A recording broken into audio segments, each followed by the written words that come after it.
পৰকুটি লৰিছে মৌলানাৰ বয়স চাইহে মহিলাৰ ওপৰত মন্তব্য দিব হেনো আজমলে। আজমলৰ মন্তব্যত সমালোচনাৰ বৰষুণ। সমাজত মুকলিকৈ ঘূৰিছে জনপ্ৰতিনিধিৰ ভাও লোৱা ধৰ্ষণকাৰী। শাসকৰ শ্ৰুতলিপিত মহিলাক লৈ অশালীন মন্তব্য আজমলৰ। কথা বেগতিক দেখি ক্ষমা খুজিলে আজমলে।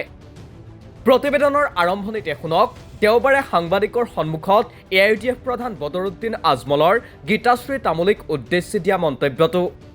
আরে অখিল গগৈ পত্নী বুঢ়া বেটি তাই দিয়ে আমি কি কোনো একজন জোৱান পত্নীৰ মাত মাতো আমি মাতিম। আমি ইমান বুঢ়া হৈছোঁ তথাপিও মন মতে জোৱান হে না। অখিল পত্নীৰ পত্নী বুঢ়ী, এই বুঢ়ী লৈ মই কি মন্তব্য দিম নিদিম। ঠিক আছে। আজমলৰ এই মন্তব্যৰ পাছতেই এতিয়া ৰাজ্যজুৰি সৃষ্টি হৈছে প্ৰতিক্ৰিয়া। অখিল গগৈৰ পত্নী তথা বি বৰুৱা মহাবিদ্যালয়ৰ অসমীয়া বিভাগৰ সহযোগী অধ্যাপিকা ডক্টৰ গীতাশ্ৰী তামুলী সন্দৰ্ভত বদৰুদ্দিন আজমলে আগবঢ়োৱা অশালীন মন্তব্যৰ বিৰুদ্ধে সোমবাৰে গুৱাহাটীৰ গীতানগৰ থানাত এজাহাৰ দাখিল কৰে ৰাইজৰ দলৰ ভাতৃ সংগঠন জাতীয় যুৱ বাহিনীয়ে। যিটো তেওঁ কৰিছে, এজন প্ৰাক্তন MP, এজন মৌলানা আৰু এটা দলৰ মুৰব্বী হৈ এটা ঘৃণনীয় মন্তব্য তেওঁ কৰিছে। তেওঁ যিহেতু প্ৰাক্তন MP আছিলে, মানে তেওঁৰ ৰুলত কিমান সুৰক্ষিত নাৰী সেইটো আমি বুজিবলৈ এতিয়া আৰু দৰকাৰ নাই, যিটো ভাষা কৈছে। বদৰুদ্দিন আজমলৰ এনে মন্তব্য সমগ্ৰ নাৰী সমাজৰ প্ৰতি অপমান বুলি উল্লেখ কৰি প্ৰাক্তন সাংসদগৰাকীৰ এনে মন্তব্যৰ বাবে ধিক্কাৰ প্ৰদান কৰে ৰাইজৰ দলৰ সাধাৰণ সম্পাদক আজিজুৰ ৰহমানে। তো আজি যোৱাকালি তেখেতে যি মন্তব্য কৰিছে, এই মন্তব্য কোনো কাৰণতে এজন সভ্য মানুহৰ মন্তব্য হ'ব নোৱাৰে। এজন চৰম অশালীন মন্তব্য কৰিছে। চৰম অশালীন মন্তব্য কোনে কৰিব পাৰে? যিজন মানুহৰ ভিতৰত সভ্যতাৰ কোনো ধৰণৰ চিন চাপেই নাই। মৌলানা হ'ব পাৰে, তেওঁ ধৰ্মীয় গুৰু হ'ব পাৰে, তেওঁ নিজকে সমাজৰ বহুত ব্যাগম এজন ডাঙৰ নেতা বুলি প্ৰতিষ্ঠিত কৰিব পাৰে, কিন্তু তেখেতৰ চিন্তা চৰ্চাটো কিমান নিম্ন খাপৰ সেই কথাটো যোৱাকালি প্ৰকাশ পাই গৈছে। গতিকে মই তেখেতক পুনৰাই কৈছোঁ যে আপুনি ৰাজহুৱাভাৱে অসমৰ মহিলা সমাজৰ সন্মুখত আপুনি ক্ষমা খোজক যে মই এনেকুৱা ধৰণৰ আৰু কোনো ধৰণৰ বক্তব্য নাৰাখোঁ। আৰু দ্বিতীয় কথা হৈছে যে আমি তেখেতক আহ্বান কৰোঁ যে সমগ্ৰ অসমৰ মহিলা সমাজৰ আগত তেওঁ ক'ব লাগে যে পুনৰাবৃত্তি এনেকুৱা ধৰণৰ কথাৰ কোনোদিন পুনৰাবৃত্তি তেওঁ নকৰিব। আনফালে বদৰুদ্দিন আজমল যদি হিমন্ত বিশ্ব শৰ্মাৰ বুকুৰ কুটুম নহয়, তেতিয়া অতি শীঘ্ৰেই গ্ৰেপ্তাৰৰ দাবী জনাই ছাত্ৰ মুক্তি সংগ্ৰাম সমিতিৰ কেন্দ্ৰীয় সমিতিৰ সম্পাদক ৰাহুল চেত্ৰীয়ে। এতিয়া অসমৰ ৰাজনীতিত আমি দেখিছোঁ এই বদৰুদ্দিন আজমল যি ব্যক্তি, এই ব্যক্তিটো অলপমান মানসিকভাৱে তেওঁ হেৰুৱাইছে, মানসিক অসুস্থ হৈ পৰিছে।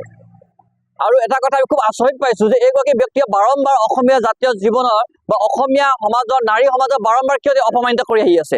আৰু শেহতীয়াকৈ আমি দেখিছোঁ, মই নিজে বি বৰুৱা মহাবিদ্যালয় অধ্যয়ন কৰা এজন ছাত্ৰ আছিলোঁ। মই নিজে প্ৰাক্তন BBN, আমাৰ বি বৰুৱা মহাবিদ্যালয়ৰ শিক্ষয়িত্ৰী ডক্টৰ গীতাশ্ৰী বাইদেউক যি ধৰণে অপমানমূলক কথাবোৰ কৈছে, ইটিকিং কৰি যি কথাবোৰ কৈছে, এই কথাটো কেতিয়াও ভদ্ৰ সমাজে গ্ৰহণ নকৰে। আৰু এটা কথা কিন্তু স্পষ্ট, যদি বদৰুদ্দিন আজমলক হিমন্ত বিশ্ব শৰ্মা চৰকাৰে আটক কৰি যদি কাৰাগাৰত প্ৰেৰণ কৰিব নোৱাৰে, তেতিয়াহ'লে হিমন্ত বিশ্ব শৰ্মা আৰু বদৰুদ্দিন আজমলৰ মাজত ইলু চলি আছে বুলি আমি ভাবিবলৈ বাধ্য হ'ম।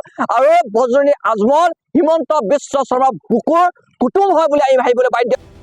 বদৰুদ্দিন আজমলৰ এনে অশালীন মন্তব্যৰ বিৰুদ্ধে সৰব হৈ উঠিছে গীতাশ্ৰী তামুলীৰ শিক্ষাৰ্থী।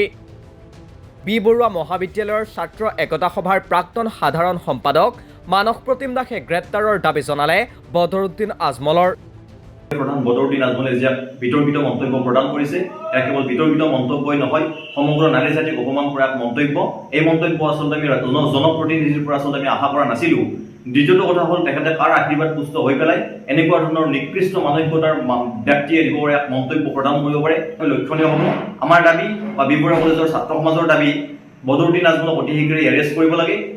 আৰু দ্বিতীয়বাৰ এনেকুৱা ধৰণৰ মন্তব্য কোনো শিক্ষয়িত্ৰী বা অধ্যাপিকাৰ ক্ষেত্ৰত যাতে পোৱা নহয় বা ক'বলৈ যাতে সাহস নকৰে, তাৰ বাবে চৰকাৰখনে অতি শীঘ্ৰেই বদৰুদ্দিন আজমলক গ্ৰেপ্তাৰ কৰিব লাগে।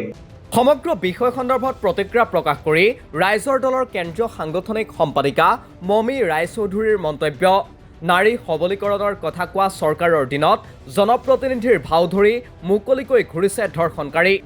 এখন দেশত আমাৰ শাসনাধিষ্ঠ চৰকাৰে কয় নাৰীক সবলীকৰণৰ কথা কয়, নাৰীক সুৰক্ষিত কৰাৰ কথা কয়, ক'তা এইবিলাকতো দিন দুপৰতে দেখোন একোজন ধৰ্ষণকাৰী হিচাপে আছে জনপ্ৰতিনিধি, মানে জনপ্ৰতিনিধিৰ নামত ধৰ্ষণকাৰী দেখোন। তেওঁ নিজকে মৌলবী বুলি কয়, তেওঁ কিহৰ মৌলবী? তেওঁৰ শিক্ষা প্ৰতিষ্ঠানো আছে, তেওঁ এইবিলাক শিক্ষা দিয়ে নেকি? হা? আৰু তেওঁ একচুৱেলি তেওঁ বুজাইছে কি? তেওঁ যে কৈছে যে অখিল গগৈৰ পত্নীটো বুঢ়ী, গতিকে সেই বুঢ়ীৰ বিষয়ে কি ক'ম, এতিয়া গাভৰু ছোৱালী। তাৰমানে কি, গাভৰু ছোৱালী হ'লে তেওঁৰ হাতৰ পৰা, তেওঁৰ মুখৰ পৰা তেওঁ সুদা এৰি নিদিলেহেঁতেন নেকি? তাৰমানে বদৰুদ্দিন আজমল ডাঙৰীয়াই কি ভাবিছে? তেখেতে ভাবিছে নাৰী মানে ভোগৰ সামগ্ৰী, নাৰী মানে পণ্য সামগ্ৰী, সেয়াই ভাবিছে নহয়নে বদৰুদ্দিন আজমল ডাঙৰীয়া? গতিকে মই আপোনাক সকীয়াই দিছোঁ, আপুনি ৰাজহুৱাকে ক্ষমা বিচাৰক। ক্ষমা বিচাৰিবই লাগিব। যেতিয়ালৈকে আপুনি ক্ষমা নিবিচাৰে বা আইনে আপোনাক তদন্ত নকৰে, তদন্ত আওতালৈ নানে, তেতিয়ালৈকে আমি জাগি আছোঁ, জাগি থাকিম। বদৰুদ্দিন আজমলৰ অৰুচিকৰ মন্তব্য সন্দৰ্ভত অসম ছাত্ৰ যুৱ সন্মিলনৰ সভাপতি জিণ্টু মেছৰ প্ৰতিক্ৰিয়া। বদৰুদ্দিন আজমলক এই কথা ক'বলৈ শাসকীয় দলেই শিকাই দিছে যে মহিলাৰ প্ৰতি এওঁ এনেকুৱা ধাৰণা আছে, এইটো কথা স্পষ্ট হৈছেই। কিন্তু গীতাশ্ৰী তামুলীক আক্ৰমণ কৰিবলৈ কিন্তু কোনোবাই শিকাই দিছে তেখেতক। এটা কথা মনত ৰখা উচিত যে ইছলামিক সাম্প্ৰদায়িকবাদ আৰু হিন্দু সাম্প্ৰদায়িকবাদ এটা মুদ্ৰাৰ পিঠি সিপিঠি। আজি চৰকাৰে যোনে চলাই আছে তেওঁলোকে শিকাই দিছে যে বিষয়টো আপুনি লৈ যাওক এতিয়া। গতিকে তেখেতৰ আঙুলি মূৰত নাচি এই ধৰণৰ তেওঁ আচৰণ বা এই ধৰণৰ তেওঁ আক্ৰমণ কৰিবলৈ আৰম্ভ কৰিছে। আজি অসমৰ দলমত নিৰ্বিশেষে সকলো ৰাইজে এনেকুৱা ধৰণৰ আচৰণৰ বিৰোধ কৰিছে।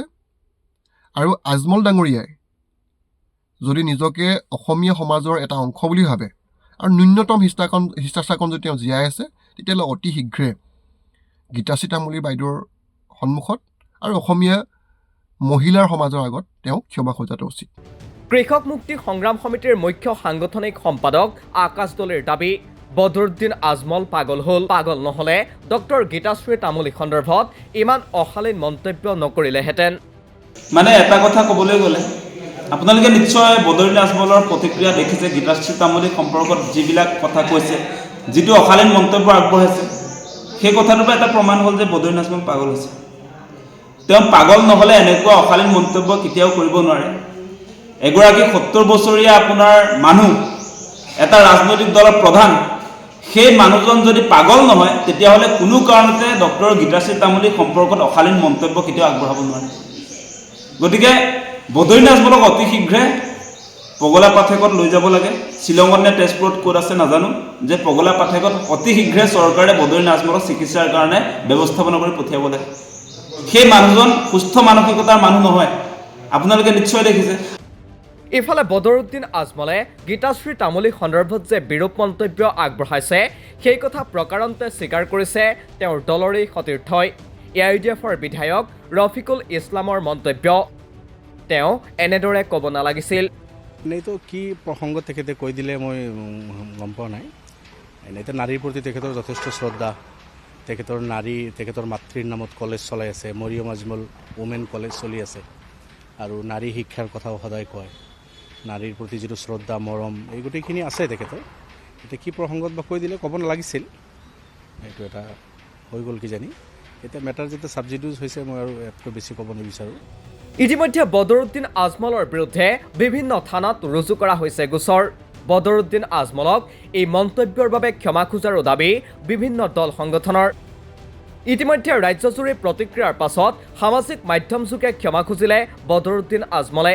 ইয়াৰ পাছত আৰক্ষী বা প্ৰশাসনে বদৰুদ্দিন আজমলৰ বিৰুদ্ধে কিবা ব্যৱস্থা গ্ৰহণ কৰে নে নকৰে, সেয়া হ'ব লক্ষণীয়। নিউজ ডেস্ক ৰিপোৰ্ট, দি ক্ৰছ কাৰেণ্ট।